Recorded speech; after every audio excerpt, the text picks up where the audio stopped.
Olá, bom dia. Bom dia. Bom dia, quarta-feira, 5 de novembro, hora de ficar bem informado em Libras. Tá participando? Comenta lá no nosso Facebook. O nosso endereço você já sabe, facebook.com/visual TV Brasil.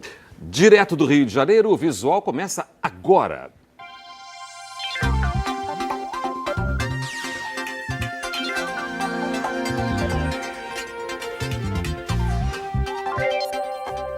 Uma das provas mais temidas no Exame Nacional do Ensino Médio, o Enem, é a redação. Faltam apenas 4 dias, mas ainda dá tempo de se preparar melhor.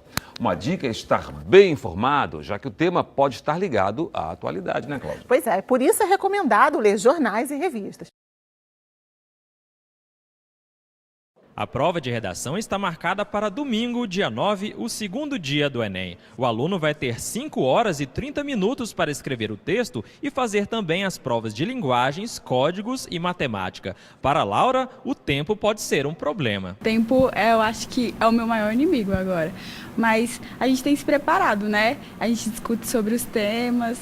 Então, é esperar que dê certo. O texto da redação deve ter, no máximo, 30 linhas. O aluno é avaliado pelo domínio da língua escrita, a compreensão da proposta e a defesa do ponto de vista, com bons argumentos. É preciso estar afiado na gramática, ter coerência e elaborar uma solução para o problema apontado. Quem fugir da proposta, escrever palavrões, desenhos ou desrespeitar os direitos humanos, tem a nota zerada. É importante estar bem atualizado. Ler muito, principalmente jornais e revistas, pode fazer a diferença na hora de encarar o tema proposto. É muito importante, os professores sempre trazem os temas que podem ou não cair, para ir já incentivando a gente a ter ideias lá na hora preparar para escrever uma boa redação.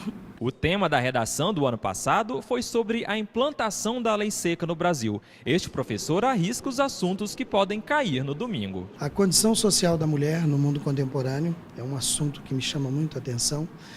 E o outro se refere à construção da cidadania brasileira. A mobilidade urbana, que é um problema bastante grave no país. Um outro assunto que seria meio ambiente com recorte em água. A problemática que envolve a água no mundo contemporâneo. Pesquisadores da Universidade Federal de São Paulo, a Unifesp, divulgaram resultados positivos de testes com um novo medicamento para a cura do vício em drogas, como cocaína e crack. A ibogaína, feita com a raiz da iboga, uma planta africana, apresentou resultados 5 vezes melhores que os tratamentos tradicionais. Este dependente químico que não quis se identificar luta contra as drogas há pelo menos 4 anos. Ele procurou os tratamentos convencionais, principalmente por causa das dificuldades com a abstinência. Só havia aquela abstinência de loucura total, vendo, enfim, imagens que não queria nem ver. Mas a luta contra a dependência pode se tornar mais fácil com uma nova substância que vem sendo pesquisada. A ibogaína é extraída da raiz de uma planta encontrada em países africanos e usada desde a pré-história em rituais religiosos. O efeito da substância é semelhante ao da ayahuasca, raiz alucinógena de origem amazônica. A diferença está na potência. Enquanto o efeito da ayahuasca dura 4 horas, o da ibogaína se estende entre 24 e 48 horas. O estudo da Universidade Federal de São Paulo foi realizado com 75 pacientes usuários de crack, cocaína e álcool entre 2005 e 2013. Do total, 67 eram homens e 55% ficaram livres do vício por pelo menos 1 ano.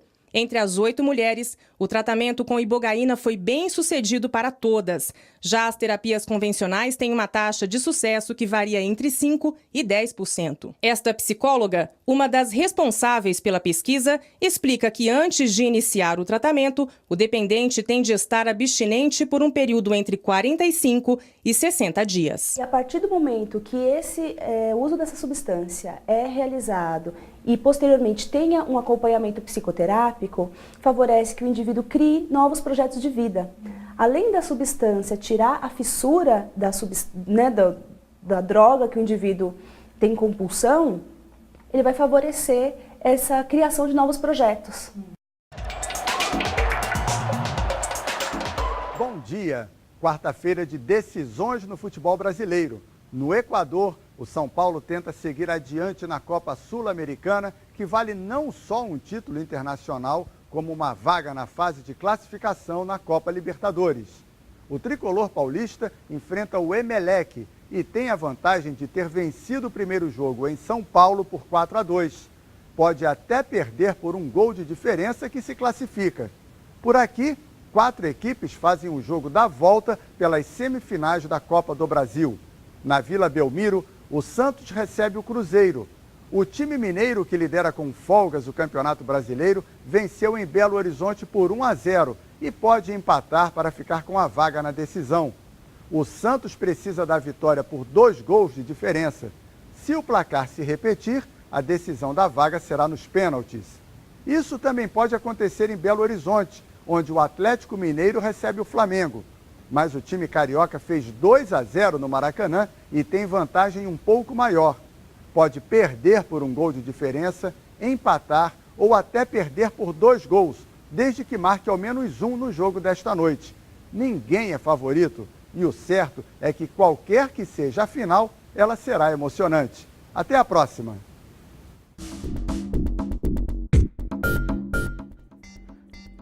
Sol, chuva, nublado, relâmpago. Você agora vai conhecer uma igreja que fica no interior de Sergipe, que está em processo de se tornar patrimônio histórico e artístico nacional.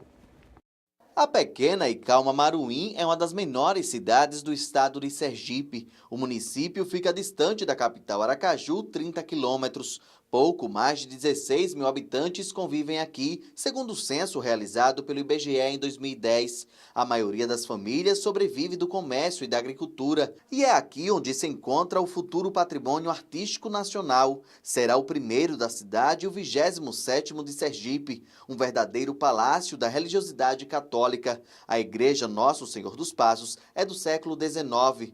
O edital de tombamento já foi lançado pelo Diário Oficial do Estado e agora falta pouco para o reconhecimento como patrimônio do Brasil. Aspectos relacionados à história, à arte, aos aspectos arquitetônicos do bem, né, à estrutura, aos elementos integrados, aqueles que compõem, no caso de uma igreja, por exemplo, os retábulos, os altares, os elementos de decoração. Como forma de preservar cada símbolo existente na igreja e também todo o entorno do prédio, o Instituto do Patrimônio Histórico e Artístico Nacional, IPHAN, incluiu tudo no processo de tombamento.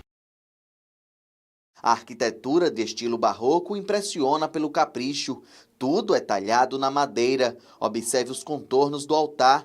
Detalhes feitos à mão. No século XIX, a economia que predominava no município de Maruim era açucareira. O grande senhor de engenho, Barão de Maruim, doou o terreno e ergueu toda a igreja, daí todos os aspectos de imponência, já que a igreja católica naquela época simbolizava o poder. 152 anos após, é considerada patrimônio histórico e artístico nacional. A história conta que o imperador Dom Pedro II e toda a comitiva, numa das passagens por Sergipe, entrou na igreja e fez oração. Esse tombamento é de uma importância ímpar para a nossa sociedade, principalmente porque ele valoriza um patrimônio histórico que já era estadual e agora nacionalmente conhecido, e a gente espera que isso venha a nos ajudar a projetos futuros de restauração. Um local sagrado, respeitado e frequentado por centenas de pessoas, patrimônio de Sergipe e agora do Brasil.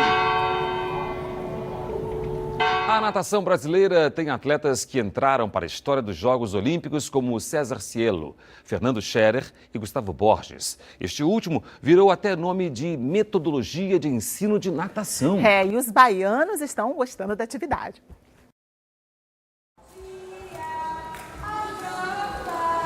É com música e agitação que os bebês vão relaxando e sentindo o prazer da atividade na água. Os instrutores se encarregam de manter o clima bem familiar. As crianças adoram. A interação entre pais e filhos faz o medo ficar bem longe da piscina. A MGB, metodologia desenvolvida pelo medalhista olímpico Gustavo Borges, propicia um sistema pedagógico e operacional no ensino da natação.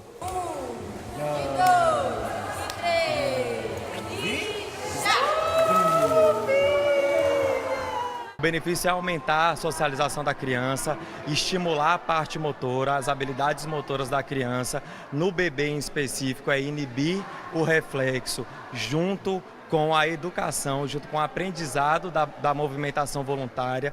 Isso é muito importante para o bebê. Ana Luísa tem apenas 1 ano. A desconfiança no início logo dá lugar à sensação de segurança. Nada como estar nos braços do pai. Carlos procura estimular na filha o gosto pela natação. Por enquanto, uma maneira de diversão. Mas quem sabe um dia ela não possa seguir os passos do medalhista Gustavo Borges. Tem todas as possibilidades, né? Só vai depender no caso dela mesma. Agora os pais também têm uma importância fundamental. Justamente para colocar ela desde pequenininho, como eu estou fazendo aqui com minha filha. Colocar ela na natação e aí iniciar a carreira dela, né? Quem sabe chegar e ser uma medalhista, com certeza. Se sentir bem e à vontade, sem qualquer preocupação. Tudo isso para que as crianças aproveitem o prazer de ser livre dentro d'água. E o visual termina aqui? Mas a gente volta amanhã. Tchau. Bom dia. Tchau para você, um bom dia.